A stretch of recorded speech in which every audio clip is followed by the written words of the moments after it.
हवा चली रे सुर सुर हवा चली रे, यो हवा चली रे सुर सुर हवा चली रे। हो चाधुरा हिमालय कटाड़ा बटी, गेला पातल गाड़ गध्यारा बटी, यो हवा चली रे सुर सुर हवा चली रे, यो हवा चली रे सुर सुर हवा चली रे। उत्तराखंड देव भूमि माटी पराड़ में, ओ मेरो जिला यू प्यारो पिथौरागढ़, गोहुड़ेती मछ मेरो प्यारो घर, यो हवा चली रे सुर सुर हवा चली रे।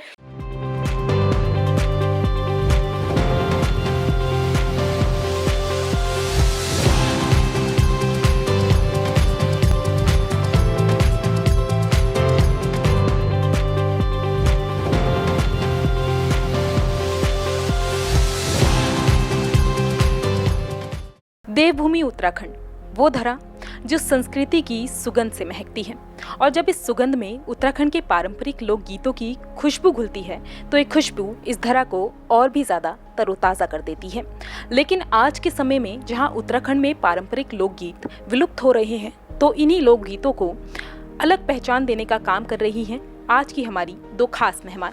तो स्वागत करिए रक्षा मंत्रालय से सम्मानित स्वर्ण ज्योति महासम्मान व यूथ आइकन नेशनल अवार्ड से सम्मानित उत्तराखंड की उप्रेती सिस्टर्स ज्योति उप्रेती सती और नीजा उप्रेती का। सबसे पहले बहुत बहुत स्वागत है आपका। सभी को बहुत बहुत धन्यवाद, नमस्कार, प्रणाम। हम दोनों बहनें उप्रेती सिस्टर्स, जैसे कि अभी बोला गया, मैं ज्योति उप्रेती सती और मैं नीरजा उप्रेती प्रणाम कर छू आपू सब लोगों के। संगीत की दुनिया में उप्रेती सिस्टर्स एक अलग पहचान रखती हैं। आपके माध्यम से आज भी प्रदेश के लोग अपने लोक संगीत और लोक संस्कृति से जुड़े हैं। कैसा सफर रहा है? अगर हम सफर की बात करें तो कोई भी सफर हो, चाहे वो रोमांचक तो होता ही होता है, लेकिन सबसे पहले होता है चुनौतीपूर्ण। तो हमारा संगीत का सफर भी ऐसा ही रहा, चुनौतियों से भरा हुआ, और मुझे लगता है बहुत स्नेहमयी और प्यारा, क्योंकि जहाँ संगीत शब्द जुड़ जाता है वहाँ प्यार ईश्वर स्वयं बरसाता है। तो ये संगीत जो है एक हमारे परिवार की देन तो है ही, उससे बढ़कर है ईश्वर की दी हुई एक ईश्वरीय उपहार जिसे हम बोलते हैं। ईश्वर ने शायद चुना है कि हम अपने लोक के लिए कुछ कार्य कर सकें इस संगीत के माध्यम से। तो बहुत पहले से ये मेरा संगीत, मैं खुद एक संगीत शिक्षिका भी रही हूँ, और संगीत मुझे लगता है कि कक्षा 6 में जब थी तो मैं तब पहला मंच मैंने किया हुआ था।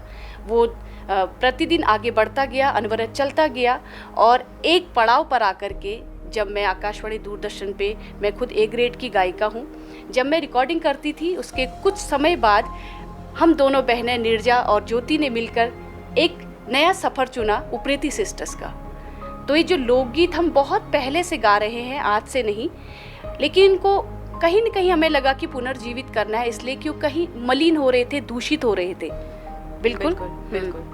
और कोई किसी भी आप सफ़र की बात करें तो चुनौतीपूर्ण, जैसा दीदी ने कहा, वो तो बिल्कुल रहता है, लेकिन उसमें आपको बहुत कुछ सीखने को मिलता है। और जो कार्य हम कर रहे हैं, अपने बूढ़े बुजुर्गों से मिलते हैं, गांव में जाते हैं, तो उससे इतना कुछ हमको सीखने को मिलता है कि लगता है कि ये बातचीत शायद अभी भी कम रह गई है।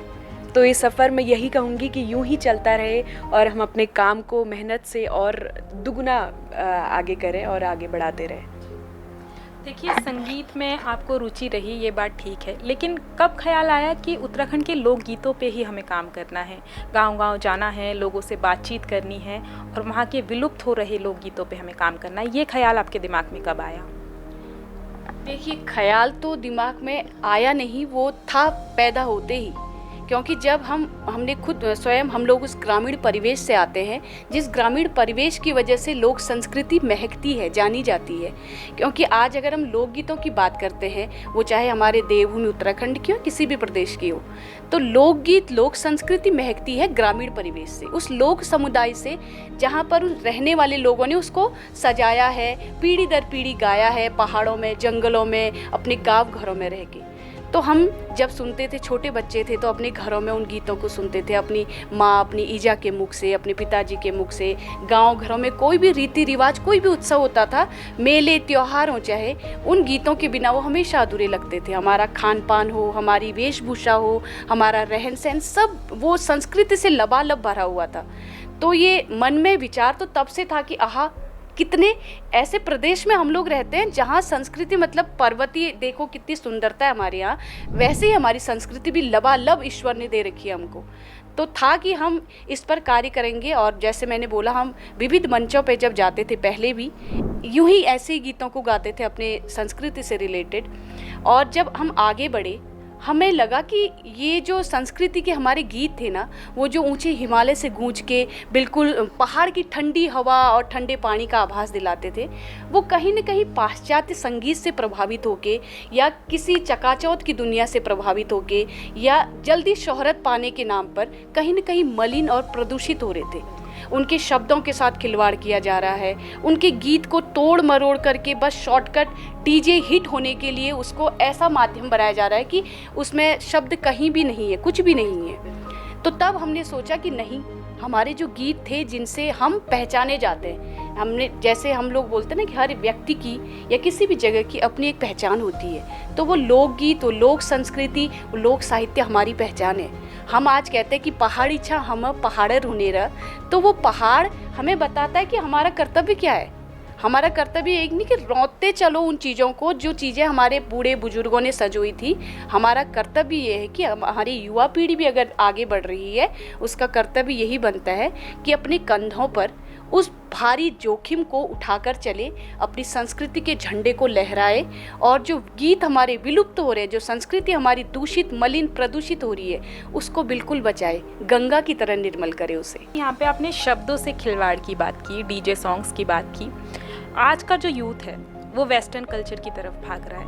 आप किसी भी राज्य की बात कर लीजिए, इसे आप कैसे देखती हैं? वेस्टर्न कल्चर की अगर हम बात करें तो मैं इसमें ये कहना चाहूँगी कि हमारी जो भारत की संस्कृति सभ्यता थी ना, बहुत पहले से, बहुत सालों दर पहले से बाहर के लोग, जो पाश्चात्य संस्कृति की हम बात कर रहे हैं, कभी किसी ने आकर उसको मलिन करने की कोशिश की, कभी यहाँ पर युद्ध किए, कभी हम पे शासन करने की कोशिश की, लेकिन हमारा देश, हमारी शक्ति, हमारी यूनिटी जो थी, एकता जो थी, वो हर बार हमको उस चीज़ से बाहर निकाल के लेके आई। तो अभी भी आज उन्होंने वो पैंतरे अपनाने बंद कर दिए, क्योंकि हम खुद में इतने शक्तिशाली हैं कि किसी की हिम्मत नहीं है कि हम पे वो नज़र उठाकर देखे कि भाई इसको उड़ा दिया जाए, इस पर शासन किया जाए। लेकिन आज वो हमारे परिवारों पे डाका डाल रहे हैं, हमारे संस्कारों पे डाका डाल रहे हैं, हमारी संस्कृति सभ्यता पे डाका डाल रहे हैं, जो सबसे बड़ा रीज़न है हमारे परिवारों को तोड़ने का, हमारे बच्चों को अपने माँ बाप से, अपने परिवार से, अपने दादा दादी से अलग करने का, उन पे वो संस्कार ना जाने का। आज आप देखेंगे कि जो हम जिस संस्कृति सभ्यता की बात कर रहे हैं, युवा कहीं ना कहीं उससे बहुत दूर चला गया है, भटक चुका है। वो कंफ्यूज है कि मैं क्या करूँ, ये मेरे लिए अच्छा है, हिप हॉप अच्छा है, या मेरा जो लोक संगीत, लोक सभ्यता, लोक जो हमारा कल्चर था वो मेरे लिए अच्छा है। वो कंफ्यूज है कि मैं करूँ क्या। तो पाश्चात्य संस्कृति ने अभी हमारे परिवारों को तोड़ने की जो कोशिश कर रहे हैं, तो हम चाह रहे हैं कि हम सब मिलकर उस पर काम करें, परिवारों को एकजुट होना पड़ेगा। वो जो बच्चे नशे की तरफ जा रहे हैं ना, पूरा अभी हमारे गांव-गांव तक वो नशा फैल गया है। एक ही वजह नहीं है, यहाँ पे हम जो काम कर रहे हैं ना, उसमें सिर्फ एक वजह नहीं है कि हम सिर्फ अपने संगीत के लिए काम कर रहे हैं। हम यहाँ की जो लोक परंपराएं, लोक सभ्यताएं थी, उस बिल्कुल उस सभी चीज़ों के लिए काम कर रहे हैं। जैसे खान पान की दीदी ने बात करी, तो आप देखेंगे आज का जो युवा है, जो युवा वर्ग है, वो ज़्यादातर फास्ट फूड खाना पसंद करता है। कोई नहीं चाहता कि मम्मी के हाथ की सब्जी, हरी सब्जी या वो सब हम घर जाके खाएं। बिल्कुल, हमारे जो पहाड़ का जो प्रसिद्ध है वो कोई नहीं चाहता कि मैं खाऊं। सब चाहते हैं कि अरे मम्मी मैं ना जोमेटो से ऑर्डर कर लेती हूँ, वो खा लेंगे, मोमोज खा लेंगे। लेकिन आप देखिए, आप उस खाने को कितने दिन खाओगे? आपको पसंद तो बहुत है, चटपटा है, आपके पेट को, आपके मन को बड़ा अच्छा लग रहा है, लेकिन कहीं ना कहीं 1 साल, 2 साल या 5 साल बाद वो आपके शरीर पे दुष्प्रभाव दिखाना शुरू कर देता है। तो आपको उसके बाद क्या करना पड़ता है? डॉक्टर बोलता है आपको ये सब कुछ छोड़ना पड़ेगा, या लिक्विड डाइट पे आपको रख देता है। तो उस जगह तक पहुंचने से अच्छा है कि हम यहीं रुक जाएं, यहीं पे उन चीज़ों को, खान पान की बात करें या जो भी है, उस चीज़ को यहीं पे बंद कर दे, ताकि वो नासूर ना बन जाए। देखिए, बहुत अच्छी बात कही आपने। आप दोनों ही बहनें प्रदेश की संस्कृति, यहाँ के लोकगीतों को सहेज के रखने का काम कर रही हैं, इस धरोहर को सहेज के रखने का काम कर रही हैं। कैसा एक्सपीरियंस रहा है आपके लिए ये? एक्सपीरियंस, अनुभव, जिन्होंने हमेशा हमें सिखाया है, बहुत कुछ सिखाया है। ये मुझे लगता है कि एक माँ के बाद, गुरु के बाद हमारे शिक्षक भी हैं ये अनुभव जो है। और अनुभव यूं ही नहीं मिले हैं, क्योंकि हमने उन रास्तों पे अपने पैर, अपने एड़ी रगड़ी है, अपने आँखों से आंसू भी शायद बहाए हों। क्योंकि जब आप देखते हो ना कि आपकी जो हरी भरी लहराती हुई, अभी आप देख रहे होगे, आपको शायद चारों तरफ दिख रहा होगा, आपको पहाड़ नहीं दिख रहे हैं। कारण पता है आपको उसका, क्यों नहीं दिख रहे पहाड़? हमको दूर से चारों तरफ धुंधली, वो कोहरा, वो हमारे यहाँ कहते हैं क्यूड़ फोकीरो कहते हैं उसको, सफ़ेदी सफ़ेदी दिख रही है, कोई क्लियरिटी नहीं है पहाड़ों में। क्यों? क्योंकि आग ने पूरे जंगलों में आग लगा रखी है, तो कुछ क्लियरिटी है ही नहीं। ऐसे ही जब हम जाते हैं ना अपने लोक संगीत को बचाने के लिए, और ज़रूरत मैंने बोला था ना पड़ी तब जब वो मलिन, दूषित, प्रदूषित हो रहे थे। जैसे हम गंगा बचाओ अभियान चलाते हैं, तो हम जब जाते हैं, संरक्षित करते हैं उन गीतों को ना, एहसास तो बहुत सुखद होता है कि हम उस माटी के लिए कार्य कर रहे हैं जिस माटी में हम पैदा हुए थे। बहुत मतलब मुझे लगता है कि हम जो कार्य करते हैं ना, ईश्वर भी उसमें अपना आशीर्वाद देता है, बहुत शक्ति देता है। लेकिन किसी पड़ाव पर जब हम देखते हैं ना कि लोग रो रहे हैं, लोग बिलख रहे हैं, लोग ये बोलते हैं कि हमारे घर में शादी ब्याह में, आजकल आपने देखा होगा, पहले शादी ब्याह में लोग घर में 16 संस्कारों के शगुन आखर गाते थे, मांगल गीत गाते थे और बनड़े गाते थे ढोलक बजा करके। पंडित जी पूरे रस्मों के साथ शादी विवाह करवाते थे। अब वो सब खत्म के बराबर है। हम लोग सिर्फ एक कैमरामैन की वजह से आज के समय में शादी होती है। अभी हमारा शूट भी एक कैमरामैन की वजह से चल रहा है, वो अन्यथा ना ले इस बात को। लेकिन जो रीति रिवाज था हमारा ना, जो सभ्यता थी, जो हमारी प्रथाएं थी, वो कहीं ना कहीं कुप्रथाओं में बदल गई हैं। वो बदलने वाले कौन है? हम। तो हम जब जाते हैं इन चीज़ों को संरक्षित करने के लिए, बचाने के लिए, भले उसको एक छोटे से डब्बे में लोगों के मनों में संरक्षित करके रखते हैं, यूट्यूब के माध्यम से, सोशल मीडिया के माध्यम से हम बचाते हैं उन चीज़ों को, बहुत अच्छा लगता है। लेकिन मुझे लगता है कि सिर्फ हम ही नहीं, गांव के हर व्यक्ति को जानना समझना है आज के समय में कि हम अपनी पहचान को कहीं ना खोएं। उन चीज़ों को संरक्षित करने की ज़रूरत ही ना पड़े। वो जैसे स्वच्छंद पहले विचरते हैं ना पक्षी, ऐसे वो संस्कृति पहले जैसे लहलहाती थी वैसे ही लहलहाए। जैसे अभी दीदी ने जंगल में आग की बात करी, अभी हम शायद आधा से ज़्यादा पूरा पहाड़ जाके आए हैं। जनवरी से चल रहा है। बिल्कुल, जनवरी से, अभी ये अप्रैल की बात हो गई है, 4 महीने हो चुके हैं।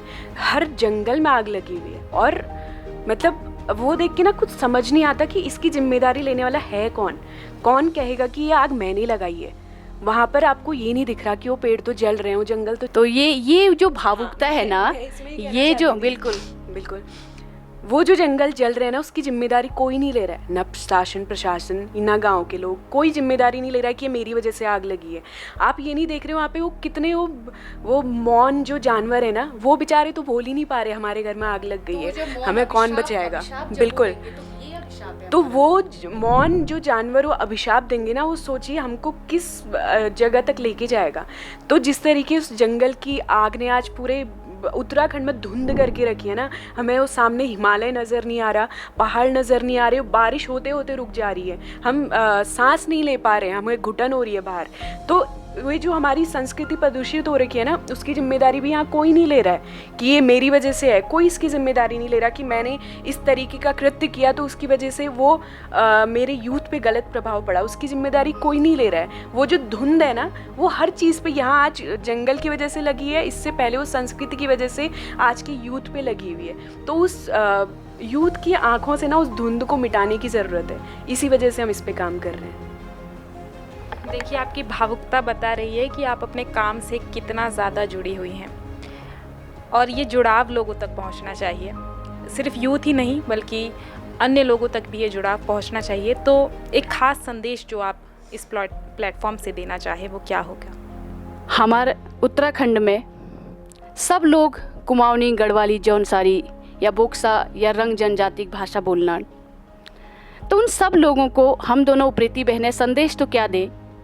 एक बेटी, यहाँ की बहू और आप लोगों की पुत्री, चेली होने के नाते सिर्फ इतना ही हाथ जोड़ करके प्रार्थना कर सकते हैं अपने युवा पीढ़ी से, वो हमसे छोटे हैं, आने वाली पीढ़ी है, उन नौनिहालों से हम सिर्फ करबद्ध प्रार्थना कर सकते हैं, ये अपील कर सकते हैं कि स्वयं को पहचानिए। किसी भी व्यक्ति की, किसी भी समुदाय की, किसी भी राज्य की, किसी भी देश की अपनी एक पहचान होती है जिसकी वजह से वो जाना पहचाना जाता है। ये रास्ता जो हम आपको बता रहे हैं ना, अपने लोक संगीत, अपने भूमि को पहचानने का, अपने माटी को जानने का, जड़ों को पहचानने का, बहुत कठिन है लेकिन असंभव नहीं है। आप मेहनत कीजिए। कृष्ण भी कहते हैं ना, मेहनत करो, कर्मण्येवाधिकारस्ते मां फलेषु कदाचन। तो फल की इच्छा मत करो, कर्म करो, शॉर्टकट मत अपनाओ। वो स्मार्ट वर्क और हार्ड वर्क को पहचानो। स्मार्ट वर्क में भी मेहनत करो तो एक न एक दिन, मुझे लगता है कि हर व्यक्ति, जब हर युवा, हर इंसान जाग के जब ये आवाज़ लगाएगा ना, तो ज़रूरत ही नहीं है किसी को आगे आकर के आओ मेरे पीछे चलो, सब साथ में चलेंगे। तब किसी के पीछे चलने की ज़रूरत ही नहीं है। बिल्कुल। और हमें ये जानने की ज़रूरत है कि हमारी संस्कृति सभ्यता का जो ये लहलहाता पेड़ हमारे बुजुर्गों ने संभाल के रखा था, उसको सींचा था, उस पौध को लगाया था और इतना हरा भरा बनाया था कि हमारे पास उसका अथाह भंडार है, उस सभ्यता, संस्कृति, उस खान पान, रहन सहन, जो भी अभी हमने बोला, उन संस्कारों का। तो हमें ये समझने की ज़रूरत है कि अगर हम उसको ऐसे ही लेंगे ना कि अरे ठीक है, पेड़ है, ये तो लहला रहा है, लहलाता ही रहेगा, तो बचेगा नहीं। अगर आपने उसकी शाखों को काटना शुरू कर दिया, हम कर रहे हैं, ऑलरेडी उसको प्रदूषित कर चुके हैं, तो अब आप हमको देखना ये है कि हमने जो कर दिया ना, जो चीज़ हमने ख़त्म कर दी या जो चीज़ ख़त्म हो चुकी है, उसको शायद हम वापस नहीं लेके आ सकते हैं, लेकिन जो आने वाला समय है उसको हम अपने हाथों से सुरक्षित कर सकते हैं और सजा सकते हैं, संवार सकते हैं, उस पेड़ को फिर से लहलाता हुआ बना सकते हैं, ताकि हम बाहर कहीं भी जाएं ना, बहुत प्राउड के साथ बोल सकते हैं कि हम शुद्धता के साथ अपने इस गीत को लेके आए, अपनी संस्कृति को लेके आए, इस सभ्यता को लेके आए और हम उत्तराखंड के हैं।